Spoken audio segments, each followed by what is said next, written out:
Leatherback turtles are huge animals about 2 meters in total length and 500 to 600 kilograms in weight. The horny rim of the upper jaw is formed between 3 triangular deep recesses, with one large tooth-like projection on each side in front. In general, the edges of the jaws are sharp and not jagged. The front limbs are more than twice as long as the hind limbs. The leatherback turtle is the largest living turtle. Its carapace is up to 2 m long. Its front clawless flippers are about 5 m long. The head is very large and does not retract under the shell. The completely ossified dorsal shield is slightly curved, quite rounded in front, and pointed as a tail. This shield is divided into 6 fields by 7 longitudinal ribs, which in adults are continuous, somewhat jagged strips, while in young animals consist of a number of rounded cones. The thoracic shell is not completely ossified. It is soft and flexible, but also has 5 longitudinal ribs or keels.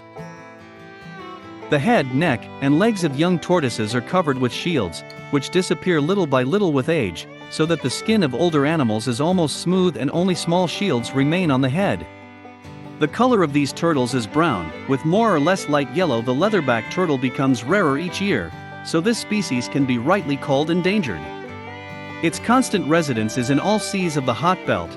It occurs both near the Solomon Islands in the Pacific, and off the coast of Arabia and the Black Sea, near Bermuda and the southern coast of North America, near Madagascar, but swims also to the seas of temperate climates and sometimes reaches, driven by wind and storm and perhaps even by the love of change of place, to the European coast of the Atlantic Ocean, and even to the North American states and Chile, where hunters repeatedly caught it.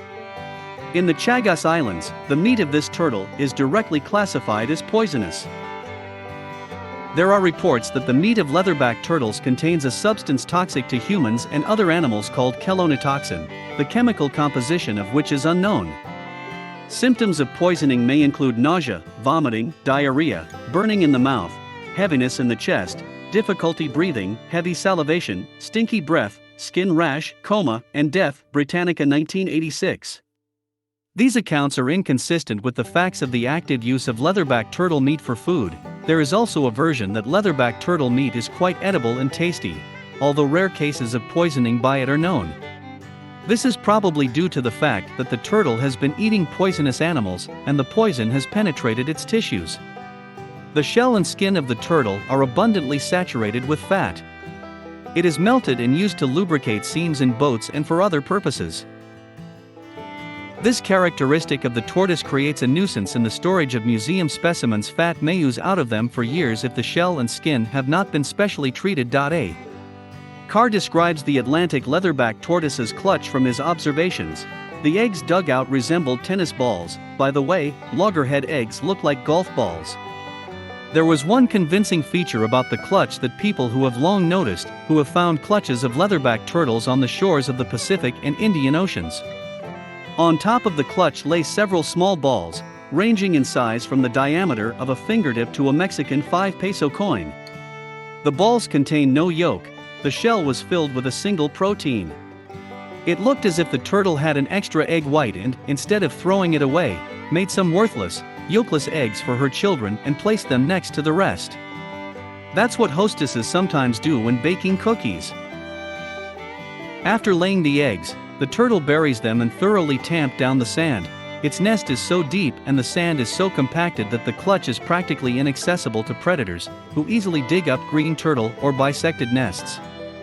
As A. Carr writes, the turtle is filled with fanatical zeal when laying the nest, and all her actions are calculated to ensure that no one can dig up the eggs, be it a herpetological scientist or a coati raccoon. During one season, each female makes 3 or 4 clutches, from which, after 2 months of incubation, the turtles emerge and, once out of the nest, rush to their native element. Where people manage to find leatherback turtle eggs, they go for food. However, experienced egg collectors find it unprofitable to spend the effort of digging such a deep nest when it is possible to find clutches of green or other sea turtles. The Chinese trionyx inhabits large and small rivers, and lakes in places with muddy or sandy bottoms, sparse underwater vegetation, and flat shores where it can climb out for sunbathing. Most of the time the turtle spends in the water. Here she is an excellent swimmer and diver, but on land, Its movements in danger are also fast and agile, so that capture it on shore by surprise is very difficult. At the slightest alarm, the turtle immediately rushes into the water and dives to the bottom, where it burrows into the silt. The bottom silt or sand serves as a saving shelter for the turtle, as well as a convenient ambush during the hunt. With one head out, the turtle patiently waits for a fish or other small animal to swim by.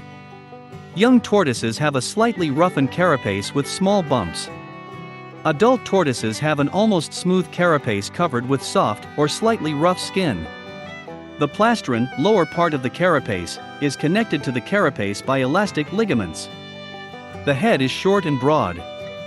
There is a small proboscis with nostrils at the end of the snout.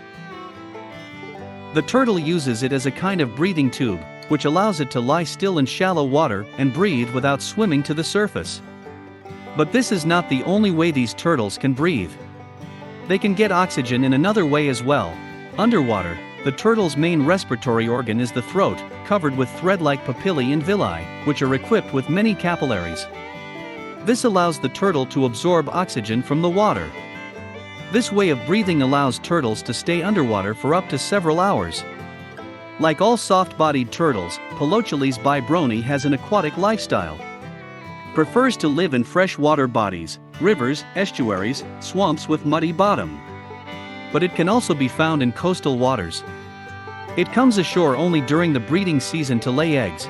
Due to well-developed membranes on its powerful paws, it swims very well and easily overcomes fast currents.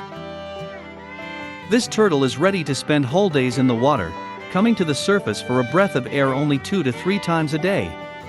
The rest of the time it breathes through its throat. An ambush predator.